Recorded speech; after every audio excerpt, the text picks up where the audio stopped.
मेरे YouTube channel एस्ट्रोनॉश पर आपका स्वागत है। नमस्कार, मैं हूं नरेश कुमार। सबसे पहले उन दर्शकों का धन्यवाद जिन्होंने पेज को सब्सक्राइब किया है, पेज के वीडियोस को शेयर कर रहे हैं, लाइक कर रहे हैं और कमेंट बॉक्स में हमें अपनी राय लगातार भेज रहे हैं। दोस्तों, भविष्य जानने की जिज्ञासा हर व्यक्ति में होती है। हर व्यक्ति ये जानना चाहता है कि उसका आने वाला समय कैसा रहेगा, लेकिन बहुत सारे ऐसे लोग होते हैं जिन्हें अपनी राशि के बारे में सही जानकारी नहीं होती। ऐसा इसलिए होता है क्योंकि जब वो पैदा हुए हैं तो उनकी जन्मपत्री या तो बनी नहीं या बनने के बाद कहीं खो गई है, वो मिल नहीं रही, इसलिए उन्हें अपने मून साइन के बारे में जानकारी नहीं होती। जब आप पैदा होते हैं, चंद्रमा जिस राशि में होता है आपके पैदा होने के समय, वो असल में आपकी मून साइन होता है, यानी कि चंद्र राशि होती है। तो यदि आपको ये राशि नहीं पता तो दूसरा रास्ता ये होता है कि आपका प्रचलित नाम क्या है। आपके प्रचलित नाम के लिहाज से वो राशि निकल आती है। तो यदि आपका नाम एफ से शुरू होता है तो आपकी राशि धनु निकलती है। जो एफ शब्द है वो धनु राशि के तहत आने वाले पूर्वाषाढ़ा नक्षत्र में आता है और उस नक्षत्र में पैदा होने वाले जो जातक हैं वो धनु राशि के जातक होते हैं। तो धनु राशि के जातकों की कमजोरी क्या है, उनका जीवन कैसा रहता है, उनकी खूबी क्या है, उनकी स्ट्रेंथ क्या है, उनका 2024 कैसा रहेगा, ये वीडियो में आगे देखते हैं। धनु राशि एक ऐसी राशि है जो गुरु की राशि है। इसके स्वामी गुरु होते हैं। तो गुरु क्या है? गुरु ज्ञान के कारक हैं, गुरु संतान के कारक हैं, गुरु जो है वो अर्निंग्स के कारक हैं। जो पैसा है वो आपकी जिंदगी में गुरु से आता है। जब राशि के स्वामी गुरु हैं, वो भी धनु राशि जो उनकी मूल त्रिकोण राशि है, तो निश्चित तौर पर काफ़ी समझदार लोग होते हैं। लेकिन चूंकि ये फायरी साइन है, यानी कि जो राशि है 1, 5 और 9 ये फायरी साइन में आती हैं, इसलिए इन्हें गुस्सा ज़्यादा आता है। इनमें सबसे ज़्यादा जो मजबूती है वो इनका ज्ञान है, वो इनकी नॉलेज है। काफ़ी नॉलेज होती है। नॉलेज नहीं भी आती तो अटेन कर लेते हैं, कहीं ना कहीं से नॉलेज हासिल कर लेते हैं। कभी लाइफ में ऐसी स्थिति आ जाए कि पढ़ाई छोड़नी पड़ गई, इसके बावजूद ये लोग पढ़ जाते हैं। एकेडमिक जो नॉलेज भले ही कम हो, इनकी प्रैक्टिकल नॉलेज बहुत ज़्यादा होती है। ये इनका मजबूत पक्ष है। लेकिन कमज़ोर पक्ष है इनका गुस्सा। चूँकि फायरी साइन है इसलिए गुस्से में अपना नुकसान कई बार करवा लेते हैं। दूसरी कमजोरी ये है कि ये जो है जो धनु राशि है ये ड्यूअल साइन है, यानी कि द्विस्वभाव राशि है। द्विस्वभाव राशि का फायदा भी होता है, नुकसान भी होता है। जैसा मैंने गुस्सा बताया, तो गुस्सा आपको बहुत कम समय के लिए आएगा, आके निकल जाएगा। तो द्विस्वभाव राशि में ये दिक्कत आती है कि ये अपनी बात पर नहीं रह पाते। कई बार ऐसा होता है कि किसी के साथ बात की, किसी को कमिटमेंट कर दी, तो कमिटमेंट लूज करने वाली स्थिति हो जाती है। तो कोशिश करिए, यदि आप धनु राशि के जातक हैं, तो क्योंकि ये राशि की ही क्वालिटी है कि आप डुअल साइन में हैं, तो आप थोड़ा सा कोशिश करिए कि दुविधा में मत रहिए। थोड़ा सा कॉन्फिडेंस रखिए अपने में। थोड़ा सा भी कॉन्फिडेंट रहेंगे तो आपकी लाइफ हमेशा आपके लिए काफ़ी बेटर जो है वो रिजल्ट्स लेकर आएगी। शनि खासतौर पर इस राशि के लिए जो है वो बहुत खतरनाक साबित होते हैं, क्योंकि शनि इनकी कुंडली में दूसरे और तीसरे दोनों भावों के स्वामी हो जाते हैं। तो जो दूसरा भाव होता है वो मारक स्थान होता है, तीसरा स्थान होता है वो भी उपाच्य स्थान होता है, बहुत शुभ स्थान इसको नहीं बोलते, वो अशुभ भाव होता है। तो शनि इनके लिए अच्छा फल नहीं करते। तो यदि आपकी कुंडली में शनि की 7.5 आती है, महादशा आती है, तो आप शनि के उपाय जरूर करके चलिए। ये धनु राशि के जातकों की लाइफ में जो उतार चढ़ाव आते हैं उसके बारे में है। आपका 2024 कैसा रहेगा ये आगे जानते हैं। तो ये जो कुंडली आप लगी हुई देख रहे हैं, धनु राशि की कुंडली है। ये 1 जनवरी के दिन की कुंडली है। 1 जनवरी के दिन धनु राशि की कुंडली में लगन में सूर्य और मंगल का गोचर हो रहा है। शनि तीसरे भाव में है। ये गोचर जो है वो शुभ होता है। तीसरे भाव में शनि जो है वो अच्छा फल करते हैं गोचर में। राहु चौथे भाव में है, ये अच्छा फल नहीं करते। गुरु पंचम भाव में है, ये भी पंचम भाव में बहुत अच्छा फल करते हैं। चंद्रमा उस दिन 9वें भाव में रहेंगे, यानी कि आपका जो भाग्य स्थान है उस दिन चंद्रमा रहेंगे 1 जनवरी को आपके। 10वें भाव में केतु का फल अच्छा होता है। शुक्र 12वें भाव में अच्छा फल करते हैं, बुध 12वें भाव में अच्छा फल नहीं करते। ये 1 जनवरी के दिन की कुंडली है। तो सबसे पहले तो आपके लिए जो कुछ डेट्स हैं वो इंपॉर्टेंट डेट आपको नोट करनी चाहिए, जो आपके लिए बहुत ज़रूरी है। वो जो 4 महीने साल के जो आपके लिए बहुत अच्छे रह सकते हैं। तो सूर्य का गोचर लेंगे उसके लिए। सूर्य फिलहाल 1 जनवरी के दिन यहाँ पर हैं, 15 फरवरी को यहाँ आ जाएंगे। 14 या 15 फरवरी को, लगभग 1 महीना, 14 फरवरी से लेकर 15 मार्च तक का 1 महीना जब सूर्य तीसरे भाव में रहेंगे, तो ये गोचर आपके लिए शुभ रहेगा। हालांकि शनि के साथ आ जाएंगे, लेकिन पाप ग्रहों का गोचर तीसरे भाव में शुभ होता है। उसके बाद सूर्य छठे भाव में आएंगे यहाँ पर। ये 15 मई से लेकर 15 जून तक का पीरियड है, जो आपके लिए काफ़ी अच्छा रहेगा, क्योंकि छठे भाव में सूर्य का गोचर शुभ होता है। इसके बाद सूर्य आएंगे यहाँ पर दशम भाव में। हालांकि राहु केतु एक्सिस में रहेंगे, लेकिन यहाँ पर फुल डायरेक्शन सेंस में होते हैं सूर्य। 10वें भाव का सूर्य का गोचर अच्छा होता है। यह स्थिति आएगी 15 सितंबर के आसपास। 15 सितंबर से लेकर यहाँ पर भी जब सूर्य रहेंगे, कहने वाले कह सकते हैं कि नीच के हो जाएंगे, लेकिन 11वें भाव में सूर्य का गोचर अच्छा होता है। तो ये स्थिति 15 सितंबर से लेकर 15 नवंबर 2 महीने ये वाले, फिर 1 महीना छठे भाव में, 1 महीना तीसरे भाव में सूर्य का गोचर शुभ है। ये डेट्स आपके लिए काफ़ी अच्छी रहेंगी। ये क्यों कहा जाता है कि सूर्य का गोचर शुभ है? हर महीने संक्रांत के दिन, यानी कि संक्रांति के दिन सूर्य का राशि परिवर्तन होता है, और सूर्य जो होता है ओवरऑल आपकी कुंडली में लगन का स्वामी होता है, लगन का कारक होता है। स्वामी नहीं, लगन का कारक जो है वो सूर्य ही होते हैं। सूर्य किसी भी कुंडली में हेल्थ के कारक होते हैं। सूर्य आपके लिए करियर के कारक होते हैं। यानी कि लगन, यदि सूर्य अच्छी पोजीशन में है तो लगन मजबूत है, यदि सूर्य अच्छी पोजीशन में है तो आपका करियर अच्छा है, यदि सूर्य अच्छी पोजीशन में है तो आपका हेल्थ अच्छा है। तो यदि आपका हेल्थ अच्छी है तो आपकी परफॉर्मेंस अच्छी होगी, अर्निंग्स अच्छी होंगी, करियर अच्छा जाएगा, और लगन यदि मजबूत है तो आप खुद जो है वो थोड़ा सा एंथुसिज्म में फील करते हैं, आप एनर्जेटिक फील करते हैं। तो ये सूर्य का गोचर इसलिए बहुत ज़्यादा इंपॉर्टेंट होता है। तो ये 4 महीने आपको निश्चित तौर पर नोट रखने चाहिए।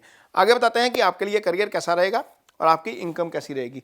तो छठा जो दशम भाव है, यहाँ पर बुध की राशि है और यहाँ पर गोचर है केतु का। यदि आपकी कुंडली में दशा भी केतु की चल रही है और केतु 8वें और 12वें भाव में नहीं है, या अंतर्दशा केतु की चल रही है और केतु 8वें 12वें भाव में नहीं है, तो आपके लिए ये गोचर शुभ है। आपको ये केतु यहीं पर रहेंगे, पूरा साल इसी भाव में रहेंगे और आपको इसके अच्छे फल मिलेंगे। अर्निंग इसलिए अच्छी हो जाएंगी क्योंकि गुरु यहाँ पर पंचम में बैठकर पहले 4 महीने 30 अप्रैल तक गुरु यहीं पर रहेंगे, यहाँ पर सीधी दृष्टि देंगे। ये अर्निंग हाउस है, यानी कि आय के स्थान के ऊपर गुरु की दृष्टि पहले 4 महीने रहेगी आपकी कुंडली में, और गुरु की दृष्टि यहाँ पर भी रहेगी। आपकी राशि को भी गुरु देखेंगे, और आपकी जो राशि है उसके स्वामी ही गुरु हैं। गुरु की मूल त्रिकोण राशि धनु होती है। तो यहाँ पर गुरु की कृपा आपके ऊपर 30 अप्रैल तक निश्चित तौर पर रहेगी। अर्निंग्स जो है वो काफ़ी अच्छी रहेंगी 30 अप्रैल तक। उसके बाद गुरु यहाँ पर आ जाएंगे छठे भाव में। ये गोचर अच्छा नहीं होता, लगन के लिए अच्छा नहीं है, लेकिन यदि हम 10th हाउस से काउंट करते हैं 1 2 3 4 5 6 7 8 9, तो ये कर्म के भागे में आ जाएंगे, यानी कि इस भाव के लिए फिर अच्छे हो जाएंगे।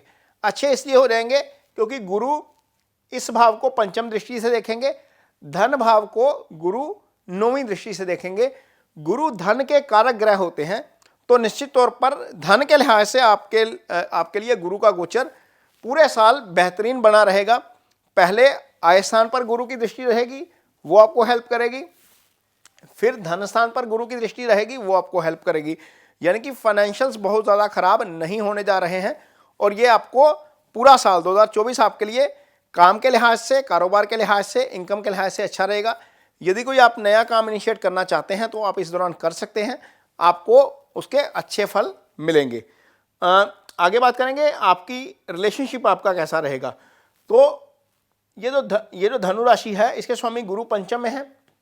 पंचम से खुद के भाव को देखेंगे। ये जो भाव है आपका शादी का भाव ये होता है, इस भाव से हम शादी देखते हैं, और इस भाव से हम कुटुंब देखते हैं। कुटुंब भाव का स्वामी अपने से दूसरे स्थान पर बैठा है, और कुटुंब भाव के ऊपर कोई बहुत ज़्यादा पाप प्रभाव नहीं रहेगा। केतु इस भाव को देख रहे हैं। मंगल और सूर्य ये दोनों ग्रह आगे चले जाएंगे। 15 जनवरी को सूर्य यहाँ पर आ जाएंगे, 14 जनवरी को मंगल भी आगे आ जाएंगे। तो ये प्रभाव जो है आपके लिए पहले 2 महीने मान के चलिए फैमिली में कहीं ना कहीं कोई ना कोई दिक्कत हो सकती है जब तक मंगल यहाँ पर रहेंगे। जैसे ही मंगल सूर्य यहाँ से निकलेंगे ये स्थिति आपके लिए अच्छी हो जाएगी, कोई दिक्कत वाली बात नहीं है, क्योंकि सप्तम को कोई बहुत ज़्यादा ग्रह प्रभावित नहीं करेगा। फिर आगे आकर केतु की दृष्टि नहीं जाएगी, शनि की दृष्टि नहीं जाएगी, राहु की दृष्टि नहीं जाएगी।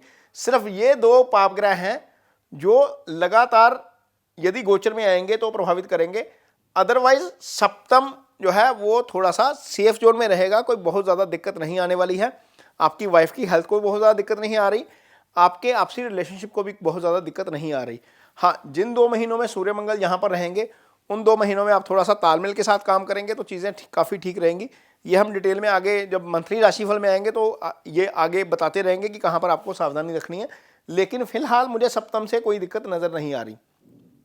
गुरु यहाँ पर पंचम में पड़े हुए हैं, पंचम एक तरीके से एक्टिवेट है, पंचमेश जाके लगन में बैठ गया, पंचम का स्वामी लगन में बैठ गया, लगन का स्वामी पंचम में बैठ गया। पंचम भाव प्रेम का भाव है, निश्चल प्रेम पंचम से देखा जाता है। तो निश्चित तौर पर पहले 4 महीने ऐसे हैं धनु राशि के जातकों को कोई ना कोई लाइफ में उनकी आ सकता है। तो यानी कि आप सिंगल हैं तो आपके लिए रिलेशनशिप बन सकती है इस साल में, खासतौर पर पहले 4 महीनों में, क्योंकि लगन और पंचम का नव पंचम योग बन रहा है, दोनों हाउस एक्सचेंज कर रहे हैं, यानी कि एक दूसरे के घर में जा रहे हैं। तो निश्चित तौर पर कोई ना कोई रिलेशनशिप आपकी वेट कर रहा है धनु राशि के जातकों के लिए, कोई ना कोई लाइफ में जरूर आएगा। ये स्थिति कुंडली में बन रही है 1 जनवरी के दिन। आगे बात करेंगे आपकी हेल्थ कैसी रहेगी। तो हेल्थ के लिहाज से आपकी कुंडली में सूर्य राशि के ऊपर से गोचर कर रहे हैं और सूर्य ओवरऑल हेल्थ के कारक हैं। मंगल भी लगन में है। जब मंगल लगन में आ जाते हैं और ये दोनों मित्र ग्रह हैं, हालांकि पाप ग्रह हैं, थोड़ा सा गुस्सा जरूर दिलाएंगे। ये महीना ऐसा होगा 15 जनवरी तक खास तौर पर कि आप काफ़ी एग्रेशन में रहेंगे, आपको गुस्सा ज़्यादा आएगा, क्योंकि ये दोनों फायरी प्लैनेट हैं। जब फायरी प्लैनेट्स जो हैं वो लगन के ऊपर या राशि के ऊपर से गुजरते हैं तो आपका टेम्परामेंट थोड़ा सा हाई हो जाता है। तो यहाँ पर थोड़ा सा ध्यान रखने की जरूरत पड़ेगी। अदरवाइज यदि मैं हेल्थ की बात करूँ तो छठे भाव को कोई प्रभावित नहीं कर रहा ज़्यादा। केतु सिर्फ एक छठे भाव को दृष्टि दे रहे हैं, शनि की दृष्टि नहीं आएगी, शनि यहीं पर रहेंगे पूरा साल। आगे जाकर गुरु यहाँ पर आ जाएंगे। गुरु यहाँ पर आएंगे तो उन लोगों को समस्या हो सकती है जिनको मोटापे का इशू है, क्योंकि गुरु के छठे भाव में आने से चीज़ें ऐसी हो जाती हैं कि आपको मोटापे का इशू आ जाता है। तो ये थोड़ा सा ध्यान रखना पड़ेगा। अदरवाइज हेल्थ को लेकर कोई बहुत ज़्यादा लंबी चौड़ी सिचुएशन नहीं बन रही है, कोई बहुत ज़्यादा दिक्कत नहीं आने वाली है, क्योंकि सूर्य और मंगल का गोचर ही है जो बहुत ज़्यादा आगे जाकर हो सकता है। जब राहु केतु एक्सिस में सूर्य आएंगे, जब यहाँ पर ये सिचुएशन बनेगी, जब 15 मार्च से लेकर 15 अप्रैल तक यहाँ पर आएंगे, वो 1 महीना हेल्थ को लेकर थोड़ा सा कंसर्न वाला रहेगा। या जब सूर्य यहाँ पर आएंगे 15 सितंबर से लेकर 15 अक्टूबर तक, वो थोड़ा सा हेल्थ वाला इशू रह सकता है। अदरवाइज हेल्थ को लेकर कोई बहुत ज़्यादा लंबा चौड़ा इशू नहीं आ रहा है। सूर्य हेल्थ के कारक है, जब वो प्रॉब्लम में आते हैं तो हेल्थ को इशू हो जाता है। अदरवाइज अगले 10 महीने मान के चलिए पूरे 2024 के बाकी 10 महीने जब सूर्य राहु केतु एक्सिस में नहीं रहेंगे तो आपकी हेल्थ को बहुत ज़्यादा इशू नहीं आएगा। आगे बात करेंगे आपके स्टडीज़ की। तो स्टडीज़ क्योंकि गुरु पंचम में है, पंचमेश के कारक हैं, पंचम से हायर स्टडीज़ देखी जाती है। जो है बुध केंद्र, दोनों केंद्र भावों के स्वामी हैं। वैसे भी जो धनु राशि के जातक होते हैं उनकी अप्लाइड नॉलेज यानी कि प्रैक्टिकल नॉलेज बहुत अच्छी होती है। एकेडमिक्स चाहे कम अच्छे हों लेकिन प्रैक्टिकल नॉलेज बहुत अच्छी होती है। तो निश्चित तौर पर स्टडीज़ के लिए समय काफ़ी अच्छा रहेगा। गुरु आगे छठे भाव में गोचर करेंगे, तो छठा भाव कंपटीशन का भी भाव है। तो निश्चित तौर पर जो बच्चे IIT में जाना चाहते हैं, IIM में जाना चाहते हैं, कहीं बहुत ज़्यादा दूसरे बड़े इंस्टीट्यूट में जाकर जो है वो UPSC की तैयारी करना चाहते हैं, उनके लिए समय काफ़ी अच्छा रहेगा। तो ये धनु राशि के जातकों के लिए पूरे साल की स्थिति है 2024 की, काम के लिहाज से, अर्निंग के लिहाज से, रिलेशनशिप के लिहाज से, हेल्थ के लिहाज से और उनके स्टडीज़ के लिहाज से। ये वीडियो आपको कैसा लगा इस पर कमेंट बॉक्स में अपनी राय ज़रूर दीजिए। यदि ये वीडियो अच्छा लगे तो इसे शेयर ज़रूर करिए, पेज को सब्सक्राइब जरूर करिए।